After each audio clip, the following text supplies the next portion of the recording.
Have you ever heard of a place called Valor? It's here where stone meets sky in a patchwork quilt of farms and forest that stretches all the way from the Mediterranean to the Spanish border. It's also here where there are houses so old that they no longer belong to the living. Stone by stone, they remember things no one else dares to, and behind some walls they whisper, not the moaning of wind or the creaking of wood, but something else, a breath, a heartbeat, a presence. In the decaying manor of Vale Blanc, once hidden deep within these forests, there was a wall thicker than the rest. At first glance it appeared unremarkable. Its plaster was older, its paint layered in quiet desperation, as if hiding something meant never to be found. But over time the new owners forgot about the wall. They didn't realize that for 20 years before their purchase, no one had dared disturb it. That is until the winter of 1879, when the new owner decided to renovate the east wing of the house and stumbled upon what they thought was an old servant's pantry. A small room with shelves lining the walls and the floor covered in a thick layer of dust. But after struggling to remove the pantry's warped door, they found something that made their blood run cold. Behind the door was a narrow crawl space barely large enough to contain a person, and the only light source was a single hole in the ceiling, which allowed the moonlight to illuminate motes dancing in the stale air. The crawl space ended at a brick wall, which seemed to have been put there on purpose. No one lived in this space, yet something had been concealed there for far too long. The musty air hung heavy with secrets and despair, and pressing against the cool brick, the man felt something inexplicable, the unmistakable impression of someone sleeping upright, pressed against the stone for far too long. But who, and why? He called for help, and soon the crawl space was filled with men, each arguing with the last over what to do next. Some said to break through the wall, others to leave it be. But curiosity got the better of them, and soon they were tearing down the wall, stone by agonizing stone. When they finally pried open the last stubborn brick, they found remnants of the woman's former life. A tattered mirror, a copper comb, a tray with dried petals, and the unmistakable impression, faint but undeniable, of someone having slept upright, pressed against the stone for far too long. What they found was not a crime, not a burial, but a choice. And though it happened almost 300 years ago, the story lingers like a half-remembered dream. For what they found was the sealed entrance to a tomb, but not just any tomb, the tomb of a woman named Adrienne de Noaille, a noblewoman whose family had owned the manor for generations. She was a kind and generous woman who was loved by the village, known for her radiant smile and her ability to make anyone feel welcome in her home. But she was also bound by a vow, an ancient vow to protect the secrets of her family's bloodline. You see, when Adrienne was born, her family's future was uncertain. They were on the brink of ruin, their wealth dwindling and their power slipping away. But Adrienne's grandmother, desperate to secure her family's future, made a pact with an ancient and powerful entity, promising it her firstborn child in exchange for unimaginable wealth and power. When Adrienne's parents learned of the pact, they were horrified and vowed to protect their daughter from such a fate. But their efforts were in vain. For when Adrienne reached adulthood, the entity returned to claim what was promised, taking her away to a dark and desolate place. Adrienne's parents, heartbroken and desperate, turned to the only person they could think of, the local priest, who agreed to help them in any way he could. The priest spent weeks in prayer, seeking guidance from God on how to save Adrienne from her fate. Finally, he had an idea, a risky one, but it was their only hope. He approached Adrienne's family and told them that he had spoken to God and received a vision of how to save her. He led them to a secluded part of the manor where he built a small chapel. Then he instructed them to seal Adrienne's bedroom with bricks and mortar, creating a tomb-like structure within the manor itself. Adrienne's parents were confused and upset, but they trusted the priest and agreed to his plan. Every day, the priest would lead them in prayers and rituals designed to keep the entity at bay and protect Adrienne. And for a while, it worked. Adrienne remained safe within her stone prison. But as the years passed, the entity grew weaker and its attacks more frequent. Eventually, the priest realized that they were out of options. There was only one thing left to do. He told Adrienne's parents that she would have to make a choice. Either embrace her fate and live a life of unimaginable luxury and power, or escape and live a life of poverty and obscurity. Adrienne, torn between her love for her family and her desire for freedom, ultimately chose the latter. She agreed to let the entity take her, but not before making a final stand. She used her powers to enchant the very stones of the manor, binding the entity to her and preventing it from ever escaping. And so Adrienne disappeared into the clutches of the entity, leaving behind only whispers and legends. Some say that she can still be seen wandering the halls of the manor, searching for a way to break the curse. Others say that the entity eventually found a new host, leaving Adrienne to rest in peace. But one thing is certain, the legend of Adrienne de Noaille will live on forever, a haunting reminder of the dangers of unchecked ambition and the power of one woman's love for her family. Ah, so good to finally meet you. Before I vanish into the ether, I've been waiting an eternity for this moment, and you are. My name is not important. You may call me the caretaker.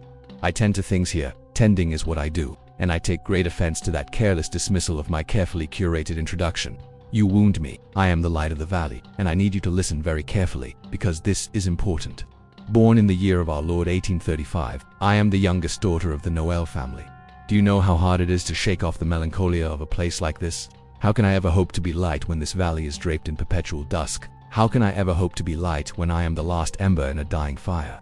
How can I ever hope to be light when all around me are shadows? The woods are too thick for sunlight to reach the river. The river sings in dissonant chords. I move with a grace untouched by the weight of time or lineage, you might say. Where did that come from? Oh, just a little special treat for you. Back then, I used to wear white, not as a symbol of purity, but as if I belonged to the mist. Have we met before? I don't think so. If we have, I don't remember. But you feel familiar, like a half-remembered dream. Perhaps you were a figment of my imagination, a fantasy born of too much solitude. If that's the case, I apologize for the deception, but I am not the only one who deceives in these parts. At 17, I was to be wed, not for love, but for the preservation of titles and land. My betrothed was a distant cousin, august yet eyes the color of a solemn sky and a voice that never rose above a whisper. The villagers said he was kind. The servants whispered he was marked. They said he dreamt of birds that flew without wings and bled ink instead of red. They said he never cast a reflection. We were to be married during the feast of St. Bellamy, a date the elders warned was ill-fated. No bells should ring on that day, said the laundress who'd buried 2 husbands by then. But the Noaille family, proud and weary of superstition, dismissed the omen as peasant folklore. Preparations went forward. Candles were ordered from Lyon, and my dress was stitched from lace that once belonged to my grandmother's veil. Then 3 nights before the wedding, I was found in the eastern corridor standing perfectly still before a sealed wooden door none could remember unlocking. My fingers were stained with something dark, not paint, not soil, and I spoke only a single sentence before collapsing. She says I must wait or he will find me again. Who she was, no one could answer. Who he might be, again, was a question that dared not rise. After that, things began to shift. The mirrors in the manor refused to reflect me clearly. In some my face seemed older, decayed. In others, I appeared twice, once beside myself, once behind. My laughter, once soft and bell-like, became rare, replaced by long silences and the sensation reported by more than one maid that I was still in the room long after I'd left. The wedding never happened. Augustus disappeared a day before his horse found grazing in the orchard, saddle still strapped, reins dragging in the dirt. No search was ordered, his name was never spoken again. I, pale and trembling, declared myself unfit to wed and retreated to my chamber. For months I didn't speak, barely ate and refused to be touched by sunlight. Then one morning I called for my nursemaid and handed her a single envelope.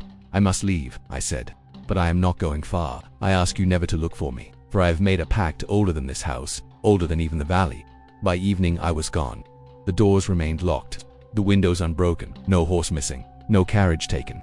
Yet every room was empty, every room except the wall.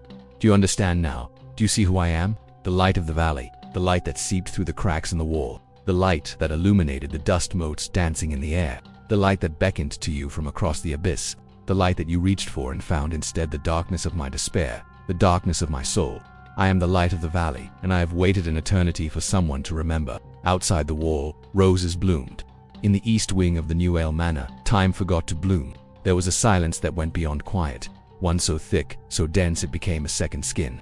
Inside the wall, Adrienne breathed it in, year after year, until her body no longer remembered the rhythm of seasons, the warmth of voices or the flutter of wind through linen curtains. Her world narrowed 2 inches, stone to her back, stone to her chest, and a narrow slit above her head where filtered air whispered in, but she had chosen this. Beneath the floorboards of the manor's east wing, a forgotten chamber had long existed, a service hollow, originally meant for smuggling salt and forbidden books during the old regime, sealed on all sides, yet laced with narrow vents carved centuries earlier.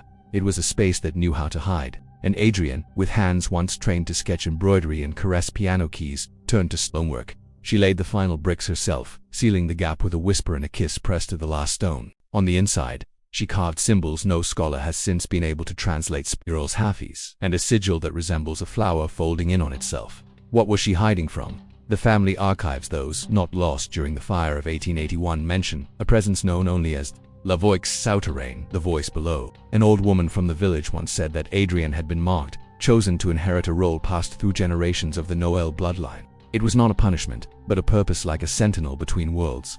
Once every 100 years, the wall maiden must return, to sleep, to witness, to bind what stirs beneath the manor. And so Adrienne waited. Her days were not measured in hours, but in echoes. Rats passed occasionally. Moisture wept down the walls. The tray she'd brought once filled with rose petals and salt dwindled slowly. Yet she did not weaken. Something kept her intact, some pact she had made, silently, without ritual or witnesses. Outside, the world moved on. The Noaille name fell into debt, the manor emptied, dust gathered like regret, and no one noticed that a heart was still beating within the East Wing. Until, sometime in the 13th year, the dreams began to change. Adrienne had always heard faint sounds through the vents, wind, voices, distant piano chords, but now she heard footsteps in the crawl space, slow, deliberate, as though someone were mimicking her own breathing. She began to see visions painted onto the stone in condensation, images of herself. Not as she was, but how she might have looked had she stayed. She saw herself married, a garden blooming, a life unfolding, and always, just beyond the edge of vision. She saw the mirror. It had not followed her in, yet somehow it remained. Then one night, the dreams coalesced. Adrienne stood before a choice. Through the crawl space, the scent of honeysuckle drifted in. A woman with hair like spun moonlight was waiting outside the manor, calling Adrienne's name. Beyond her, a cottage with a hearth fire blazing. A man with eyes like polished oak awaited, and in his gaze, Adrienne saw an eternity of devotion. On the table between them, a chalice overflowed with crimson liquid. Beside it, a silver mirror lay open, reflecting not Adrienne's face, but a swirling vortex of obsidian and gold. If she drank from the chalice and gazed into the mirror, the woman promised she would be whole. She would be home. If she drank and turned away, she would remain. Adrienne chose to stay. In the morning, the woman was gone. The honeysuckle scent lingered.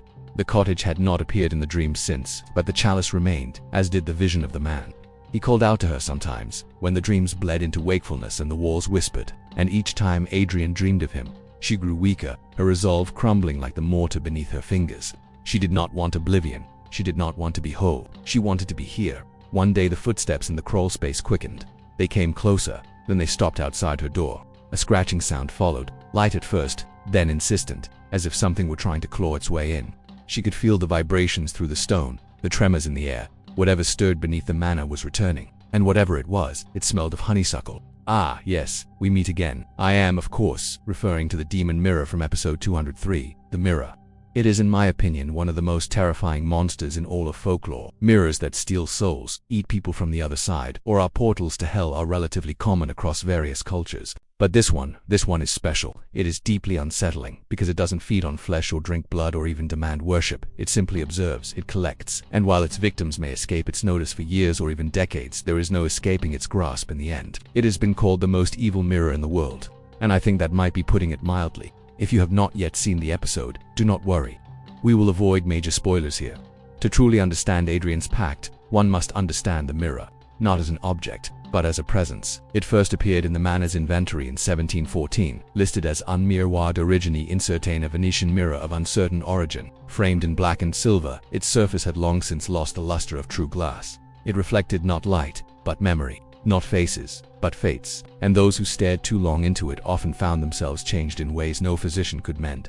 The mirror had been passed from woman to woman in the Noaille line, always in secrecy, always in silence. It was said that when the mirror showed your back, your days above ground were numbered, that it never lied, but that it never told the future either. It only showed the ending already chosen. Adrienne first saw it at 12, behind her grandmother's locked wardrobe. The old woman had covered it with lace, but the fabric had slipped, revealing her own face but not her own eyes. The eyes staring back were hollow, white as paper, and behind them a shape loomed, not a person, not a creature, something like smoke, yet pulsing as if it breathed. From that moment, Adrienne dreamed of walls, not corridors, not chambers, walls, vertical tombs lined in velvet and moss. In her sleep, she would wake entombed, only to find herself still breathing. In the months before she entered the crawl space for good, she dared a final glance into the mirror. This time it showed her doubled, one version in a wedding gown walking forward, the other within a wall, unmoving, eyes closed yet awake. The message was clear. One would live for a moment, then vanish. The other would endure, unseen. The mirror was offering her a choice, a terrible choice, but a choice nonetheless. And the terrible thing is that both outcomes were equally horrifying. As a vessel, one is consumed by a horrific, timeless hunger. All the strength, all the will, all the hope, everything that makes us human is devoured until only instinct remains. You become a puppet, an empty shell animated by forces beyond your control. Yet as a keeper, one is imprisoned, denied death, denied life, trapped between worlds. In the end, Adrienne chooses the latter. She chooses endurance, she chooses stillness. But in the 14th year of her vigil, the mirror returns.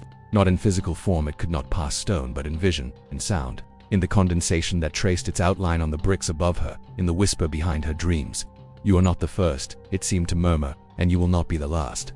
Adrienne begins to lose the boundary between her body and the wall. She no longer knows where her skin ended and the stone began. Her heartbeat slows, she stops aging. But not in the way tales speak of beauty preserved. This was a preservation of function, of duty, of containment. For what the mirror held at bay was not just a reflection, it was a hunger, a pattern that had haunted the women of her line for centuries, each taking a turn as the vessel, the keeper, the sacrifice. Adrienne was not escaping fate, she was becoming it. And as her senses dimmed, her presence deepened. She began to hear what lay below the manor, not rats, not roots, but something turning, shifting, as if awakening from a centuries-long sleep. Whatever it was, it knew her name, and it was waiting for her to move. What is it? What is stirring below? What purpose does the mirror serve? How did it come to be? These questions, and many more, will be answered in episode 204, The Hunger. Until next time, remember, the hunger always returns. Let me tell you a story about a wall. A wall in a house in England, specifically number 16 Seymour Street in London. In 1879, that house was opened up. Its insides renovated to expose a feature once hidden behind panels, a section of the wall in the drawing room that had been bricked up, sealed over with plaster, concealing whatever lay behind it. When they finally tore it open, they were prepared for anything. They expected bones, perhaps a skeleton, a secret romance, maybe the remains of a forgotten servant. But what they found was absence. No body, no blood. Only a shallow depression in the stone floor, smooth from long contact, like a handprint left by someone who had pressed into it again and again. And in that instant, the air grew cold. Near the opening they found a tarnished comb. Next to it, a mirror frame, long emptied, its glass pane shattered and vanished. And then there was a whisper. At first they thought it was a draft, the sigh of the house settling. But then it started again, softer this time, repeating a name, Adrienne. She had been the mistress of the manor, they told themselves. The one whose portrait hung askew above the fireplace, the one whose eyes seemed to follow you around the room. They said she had disappeared, leaving behind nothing but the scent of lavender and lemon peel. They said she had dissolved into the stone. Others claimed she had never existed, that her tale was merely an echo stitched from guilt and decay. But among the artifacts found near the sealed space, there was one object no one could explain, a small hand-bound journal filled with drawings that shifted slightly each time one turned the page. The final image was of a wall, and a hand reaching out from within it. They buried her things with her, they said, all except for that diary, which they locked away in the attic. No one knows how many years it took, but eventually, they began to renovate the manor. Though every time they neared completion, something went wrong. The eastern wing refuses to stay renovated. The paint peels overnight. Scaffolding collapses without cause. And when the moon hangs heavy in the sky, visitors say they feel a soft pressure against their backs when walking past the exposed wall, as if something is trying gently, not forcefully, to lean on them or through them. No one stays there long. The manor was declared unsafe in 1912, condemned, yet no storm has ever touched it. No tree has fallen near it, as if the house itself remains under a protection too ancient to name, too costly to break.